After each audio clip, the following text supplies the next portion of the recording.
Kun sagantaa BBC Afaan Oromooti. Nu waliin tura.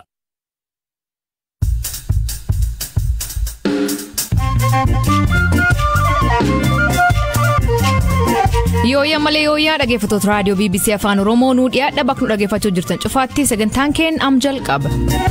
To'atama hojjettoota UN irratti deebii mootummaa maani? Dirqama seera Itoophiyaa kabajuu qaba. Sameerra jira miti. Itoophiyaa keessa jira. Seerota jiran hordofee eeguutu irra jira. Seera kana hin kabajne yoo ta'e kan biyyoota gamtoomaneessaa ta'u seeraan gaafatama. Nagaan akka bu'uu fi mootummaan maantii PLF irra barbaada. Tokkoffaan haleellaan dhaabbachuu qaba. Lammaffaan bakka qabatan gadhiisuu qabu. Kunneen haal duree marii ta'uu dhiisuus danda'u. Kana jechuun mootummaan murtee mariitti galuu taasiseera jechuu miti. Pireezidantiin Sanyii Adii yeroo dhumaatiif Afrikaa kibbaa bulchee du'aan boqote. Kanaaf oduu dabalatan waliin tura an asli galgalu.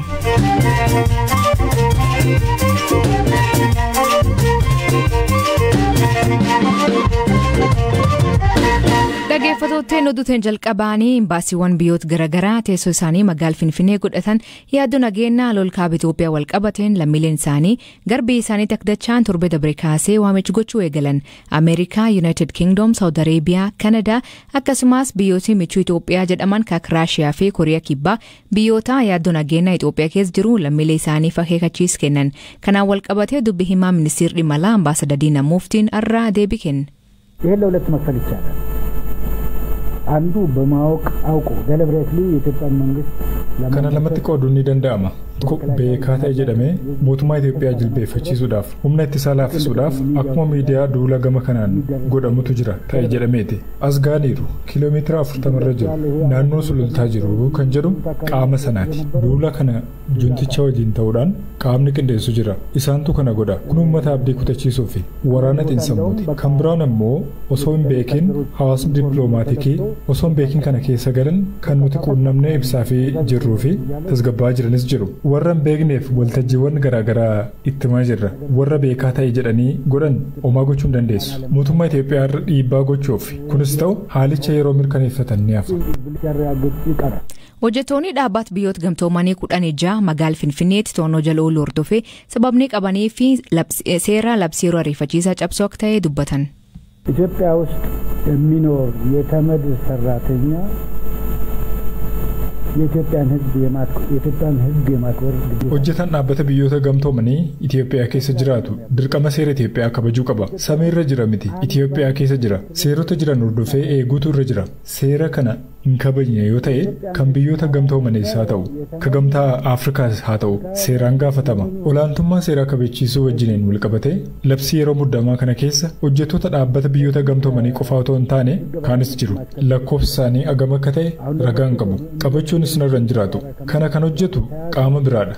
Maaliif hidhamanii kan jedhuuf deebii siyaasaa kennuu hin danda'u. Seera labsii yeroo muddamaa sarbuun qabaman. Kaayyoon labsii yeroo muddamaa immoo walabummaa, tokkummaa fi bilisummaa Itoophiyaa kabajuudha. Adeemsa kana keessa garuu dogoggorri uumamuu danda'a. Poolisiin qaamni kana raawwachiisu nama hin malle qabuu danda'a. Yeroo argamutti mootummaan ni sirreessa. Kanaan alatti dhaabbata biyyoota gamtoomanii waan ta'eef seeraa ol ta'uu hin danda'u malee kan dhaabbata biyyoota gamtoomanii ta'uun hidhame hin jiru. በተረፈ ግን ተመድ በመሆኑ ከህግ በላይ የሚሆንበት ምክንያት ነው።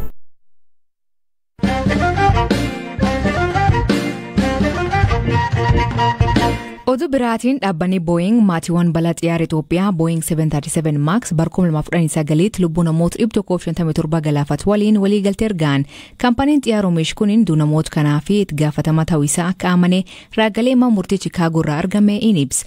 Abukatoonni maatiiwwan namoota miidhamanii Boeing ammaayyuu wanta uumamee fi guutummaatti itti gaafatama ta'uu isaa hin fudhataa jechuun waliigaltee kana akka tarkaanfii ijootti simatan.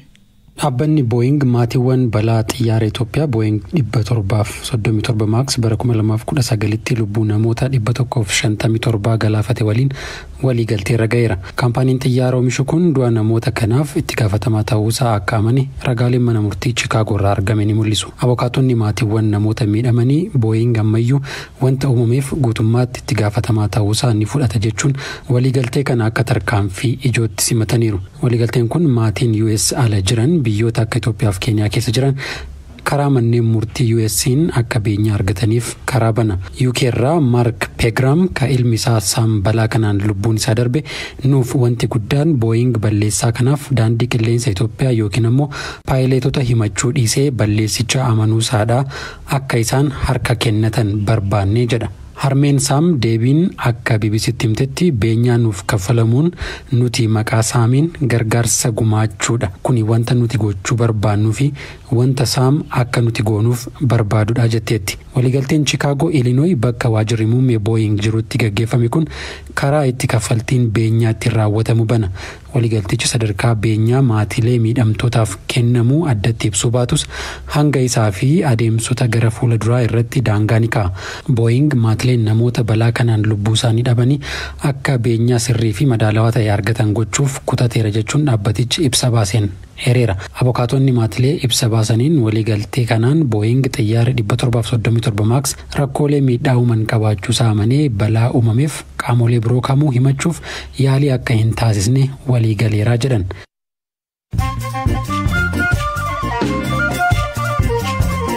Dhaggeeffattoonni namoota gaggabaaboo addunyaa isaniif dhiyeessinaa jalqabaanii pireezidantiin duraanii Afrikaa Kibbaa FW de Klerk umrii waggaa 85tti du'aan boqote. De Klerk pireezidantii sanyii adii yeroo dhumaatiif Afrikaa Kibbaa bulchee ture. Nam siyaasaan beekamaa akka ture De Klerk ce'umsa Afrikaa Kibbaa garsiin deemokiraasii taasisuu keessatti nama murteessa ture. Baroom kana wallaansi fayyaa taasifameen dhiibbee kansarii irratti argame dubbii himaa faawundeeshinii isaanii hime. Viidiyoo du'isaatiin booda faawundeeshiniin gadhiisee FW'n miidhaa namoota sanyii gurraachatii fi indii irratti mootummaan isa geessiseef dhiifama gaafate. Daa'imni US ulfaa 21 qofaan ture dhalatee fi walakkaa kiilogiraamaa qofaa madaalu ture addunyaarraa daa'ima adoo yeroon hin ga'inii dhalatee isaa diqqa lubbuun ol ta'uun galmaa'e. Curtis Means kutaa Alabamaatti bara dabree ka dhalate yoo ta'u giraamii 420 qof madaalaa ture.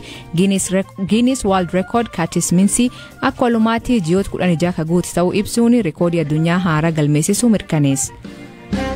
China fi US waggoota kurnan dhufanii fi dhimma jijjiirama haal qilleensa irratti waltumsuu fi waliigalan. Waliigaltee kor dhimma jijjiirama haal qilleensaa COP26 Glasgow irratti ifoome kunin kan hin eegamnee fi kan nama ajaa'ibsuu jedhan. Biyyoonni kun lamaan faalama qilleensaaf gumaacha hunda caalu qabaatan yeroo dheeraaf garuu waltumsuu dhiisanii wal morkir turan. Qabeenya mootota 26 ka France Benin irraa jaarraa 19 hattee arraa biyyattiitti deebi. Lammiileen biyyattii gammachuu isaanii argisiisuu fi bifa oowwaa ta'een qabeen kan simatan waan hatam keessaa tokko teessoo mootii duraanii Benghazi.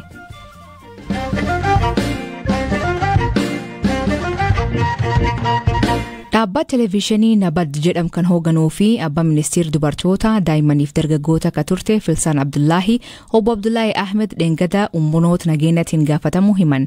Ismalee gaazexeessitoonni dhaabbatichaa 4 to'atamanii agammaa gad hin dhiifamne.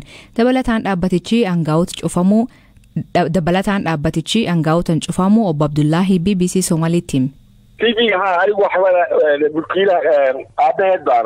Ani abbaa Filsanii aanga'oonni akka malleetti nan qabne dararaas akka narraan hin geenye ibsuun barbaada. Ani hoogganaa olaanaa televiiziyoonii Nabaadaadha. Hawaasa gidduutti walitti bu'iinsa uuma kan jedhaniin gabaasa keenya natti agarsiisaniiru. Anis namoonni akkamiin odeessa kana xiinxalu ka jedhu irratti hundaa jedhee deebiseefira. Akka ilaalcha kootti aangawoonni miidiyaa keenya cufuuf qophaa'anii eegaa turan. Sababni isaas oduun kun sa'aa 2tti tamsaafame sa'aatii 3 irratti itti aanaan koomishineraa miidiyaa biraa irratti miidiyaan keenya cufamuu mirkaneessan. Kanaaf waan nin jedhu yeroo mara morma nu qabanii turan. Nabad TV'n dhaabbata televiiziyoonii dhuunfaa kan naannoo Soomaalii keessa jiru yoo ta'u Ismalee dhaabbati dhuunfaa kan biraa hin jiru naannichi keessa. Dhaabbati kun erga ministeera muummee garangoota dhufeen booda dubartii boodarraa ministeera dubartoota daa'immaniif dargaggoota taatee Filsaan Abdullaahiin hundeeffama. Nabad jechuun afaan Soomaaliin naga jechuu yoo ta'u ka amma ittiin himatame dhimma nageenya saboota biraa naannoo Soomaaliin al jiran yaada uummata afaan Soomaalii dubbatan dabarsu. Filsaan kaabinee haaraan hundaa'uun dura aangoo ministeerummaa fedhiin gadhiifte.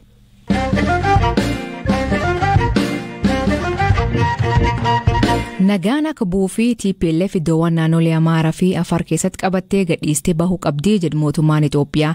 Miidiyaaleef ibsa kalaatiin dubbii himaa ministeerri dhimma alaa Ambaasaadar Diinaa Muftiin nageenyi akka jiraatuu fi TPLF seer-qabeessummaa mootummaa Itoophiyaa fudhachuu fi haleellawwan taasisuu dhaabuu akka qaban himan. Mootummaan Itoophiyaa yeroo kamiifuu nagaaf fedhii akka qabu himu Ambaasaadar Diinaan akka biyyeessatti misoomaaf dursa kenninaa jedha. Gamkaaniin State Secretary US Antonio Blinken waraana Itoophiyaa keessatti gaggeeffamaa dhaabsisuu fi dippiloomaasiin in hojjetaa jedhee abdachaa jira jedha. Galaana Balaayee gabaas qaba. Dhimmoota waqtawaa garaa irratti miidiyaaleef ibsa kan laatan dubbii himaa ministeera haajaa alaa Itoophiyaa Ambaasaadar Diinaa Muftii nageenyi akka jiraatuuf humnootni TPLF iddoowwan naannolee Amaaraa fi Affaar keessatti qabatan gadhiisanii bahuu qabu jedhan. Dabalataan seera qabeessummaa mootummaa Itoophiyaa fudhachuu fi haleellaawwan taasisan dhaabuu akka qaban himan. Dhimmootni sadeen kunneen haaldureewwan marii ta'uu dhiisuus akka danda'anis dubbataniiru. Ambaasaadar Diinaan ammatti mootummaa Itoophiyaa fi TPLF gidduuttis mariin kan hin eegalamne ta'uu beeksisaniiru. Ammas marii karaa nagaaf akka tolu fakkeenyaaf TPLF naannolee Amaaraa Affaar keessattis qabatee akka gadhiisu seera qabeessummaa mootummaa kanaa fudhachuun akka irra jirudha. Sababni isaas mootummaa seera qabeessa karaa seera qabeessaan mootummaa filamedha. Hundi keessan akka yaadattan kun yaadannoo yeroo dhiyooti. Nageenyaaf kan danqaa ta'an danqaaleen juntichaan kaa'aman ka'uu akka qaban kun hanga ta'etti gama mootummaatiin nagaadhaaf yeroo hundumaa qophaa'inni akka jiru yeroo 2-3 agarsiifameera. Nagaan yoo barbaadame mootummaa qofa otoo hin taane qaamni inni biraanis nagaa barbaaduu qaba. Kanaaf immoo haaldureen barbaachisaadha. Tokkoffaan haleellaan dhaabbachuu qaba. Lammaffaan bakka qabatan gadhiisuu qabu. Kunneen haalduree marii ta'uu dhiisuus danda'u. Kana jechuun mootummaan murtee mariitti galuu taasiseera jechuu miti. Michoota keenya kabajuun marii akka eegallu nu gaafachaa jiru. Nutis tokko lamaan kun yoo ta'e nuti nagaa barbaannaa jennee itti himaa jirra. Waraana Itoophiyaa keessatti adeemaa jiru kana karaa nagaan furuuf tattaafachaa akka jiran pirezidantiin Naayijeeriyaa duraanii fi dhiyeenya gamtaa Afrikaatti ergamaa addaa gaanfa Afrikaa ta'uun kan ramadaman Olusegun Obasanjoo tibba kana aangawoota mootummaa Itoophiyaa waliin Maqaleettis imaluun aangawoota TPLF waliin mari'atanii turanii. Dubbii himaan TPLF Obbo Geetaachoo Raddaa mariin Obasanjoo waliin ture firii qabeessa ture. Waraana kana ilaalchisee ejjennoon TPLF maal akka ta'e hubachiifneerraa jedhan. Ambaasaadar Diinaa Muftii gama isaaniin tattaaffii Obasanjoon godhaa jiran mootummaan Itoophiyaa akkamiin akka ilaalu himaniiru. Ergama dhugaa hubachuu yookiin immoo faakti faayindingi mishiin irra jiru. Haalawwan jiran ilaalaa jiru. Waan hubatan, waan argatan irraa daandii fuulduraatti diriirsan ilaallee gara itti aanutti ceena. Ejjennoon gama Itoophiyaatiin jiru maali yoo jedhame nuti nagaaf ejjennoo haaraa hin qabnu. Wantoonni nagaaf gufuu ta'an kan itti dhabamsiifaman akka uumamu ni barbaanna. Haaldureewwan sila jedhne wantoonni nagaadhaaf gufuu ta'an hanga dhabamsiifamanitti sababni gara nagaa hin deemneef hin jiru. Nuti miseensa gamtaa Afrikaa hundeessan keessa jirra. Miira gamtaa Afrikaa ni fudhanna. Tumsa gama Afrikaatiin rakkoolee furuudhaaf taasifamaniif immoo hundaa ol dursa laanna. Ministeerri haajaa alaa US Anthony Blinken kamisa yaada Twiitara gubbaatti maxxansaniin waraana Itoophiyaa keessatti gaggeeffamaa jiru dhaabsisuuf dippiloomaasiin ni hojjeta jedheen abdachaa jira jedhan. Blinken ministeera dhimma alaa fi ministeera muummee itti aanaa obbo Dammaqaa Mokonnin waliin dubbachuu himuun barbaachisummaa waa'ee haalduree tokko malee dhukaasa dhaabuun mareechuu irratti itti deemamuu akka qabu irratti gadi jabeessinee haasofneerraa jedhan. Gamtaa Afrikaatti ergamaa addaa gaanfa Afrikaa Olusegun Obasanjoo akkasumas ergamaa addaa US Jeffrey Feltman waliin dubbachaa akka jiranis himaniiru. Kun kanaan osoo jiru dubbii himaan TPLF Obbo Geetaachoo Raddaa waraana erga eegalee waggaa tokko ol ta'ee fi miiliyoonota qeerraa buqqiseef furmaata karaa nagaa barbaaduuf mootummaan Itoophiyaa haalduree isaan kaahaniin waliigaluu qaba yaada jedhu guyyaa 2 dura BBC'f kennanii ture. Gargaarsa nyaataa dabalatee uggurri uummata Tigraay irra mootummaa Itoophiyaan kaahameeraa jedhan hin ka'u yoo ta'e duula gara magaalaa guddoo Finfinneetti godhan akka itti fufanis dubbataniiru. Dhaggeeffattootteen sagantaan har'aa ganumaa nu waliin turuu keessaniif ulfaadheessaniin jenna. Mammaasii galgal kanaa nam jarjaraa dhadhaattu hudha. Hiikan isa maanii koomenti keessan nu beeksisa. Sagantaa kan qophees Galaana Balaay gam teknikaatiin Oskaar Bunga keessaniif dhiyeessaan asli galgalooti agborisaatti akkana nagaa waaqa kee bulaa oraa bulaa deebanaa hangafamaan dhan bulaa.